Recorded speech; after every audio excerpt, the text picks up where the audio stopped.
Larry Holder, Jeff Duncan here with you, Mercedes-Benz Superdome. Jeff, I think we've seen one for the Saints ages. They survived, beat the Carolina Panthers 31-26.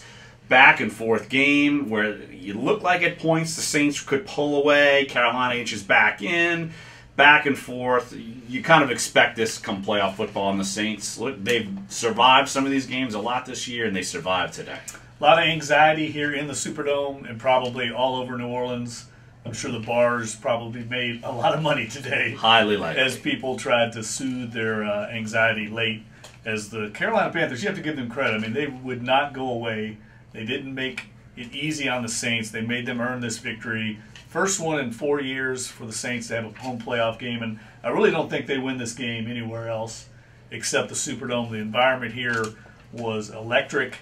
And a bunch of the players and Coach Sean Payton said that they hadn't seen it quite like this in a number of years. And I think it really helped the Saints get over the top in a really tough, hard-earned victory. And honestly, you look at it, and remember the last time these two teams played in the Dome, Alvin Kamara ran wild, and they had all kinds of trouble stopping the run. They obviously zeroed in on that, and Alvin Kamara and Mark Ingram didn't rush the ball much. 41 yards for the entire Saints team. Not much, obviously. They're used to doing far better, so it was almost like Drew Brees had to kind of put the offense on his back. He did for a while, big hits to Ted Ginn.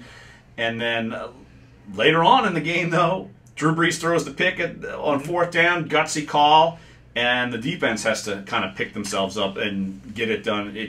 To me, it's just kind of the way the Saints have been able to do this all season long. If one side needs to be picked up, the other side needs to. And heck, you can't discount Will Lutz's big 57-yard kick. I mean, he was on fire, too, today. I think kind of the ultimate team win. I know that's kind of cliche, but they got contributions from a lot of unsung heroes. Zach Lang caught a touchdown pass. Josh Hill, the tight end, caught a touchdown pass. They had a big play by Jonathan Freeney to thwart a scoring opportunity for Carolina.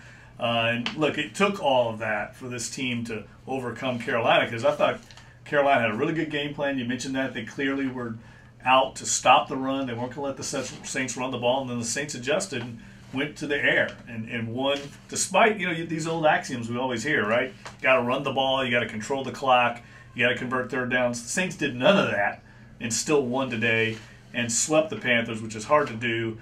3 wins against your division opponent in a single season. And afterwards, Sean Payton had a broom out in the locker room, kind of a symbol of what the Saints accomplished today. Well, in the Saints defense, they were able to hold them to field goals, and you got to give them that. And then Graham Gano misses a chip shot, again, a fortunate thing. And then you look at what the Saints were able to do, or honestly not be able to do is more like it, against Greg Olsen. We've talked about this for all week long on Duncan Holder, and of course we wrote about it at NOLA.com and Times-Picayune. And Greg Olsen had himself a day. And you were wondering if that final drive, if he was going to really be the equalizer. And granted, the Saints were able to get it done. And look, another unsung hero at the end, Von Bell comes in, gutsy blitz call, and last play of the game is sacking Cam Newton. Big-time play. Yeah, that was a huge play.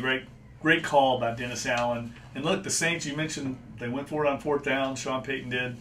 Dennis Allen dials up a blitz late. That's the Saints to a T.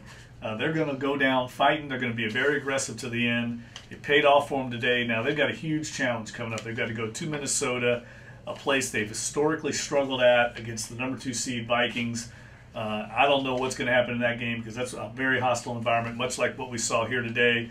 But for now, the Saints are going to celebrate their first big playoff win in 4 years. And what we're probably not going to be focusing on as much, now if the Saints would have lost, we would be talking about why is Cam Newton still be able to get on the field after he falls over, goes into the concussion protocol, quickly cleared. I'm sure the NFL is going to be looking at that. Yeah, that's going to be something that the league looks at, because clearly concussion protocol was not followed there, but it was a big hit he took. Clearly got his neck pushed back, but he came back and led that team down the field. And I thought he had a great performance today in a losing effort for the Carolina Panthers. He made the Saints earn this one. They needed every last minute to withstand that comeback by every last second, really. Right. No, it was impressive. It was a great game, a great environment, and that's what you expect from playoff football. No doubt about it. But yep, so we will be heading up to Minneapolis coming up in a week. So we'll be up there. Team coverage of NOLA.com and Times-Picayune. Again, don't forget about Duncan Holder, 10 a.m. to noon.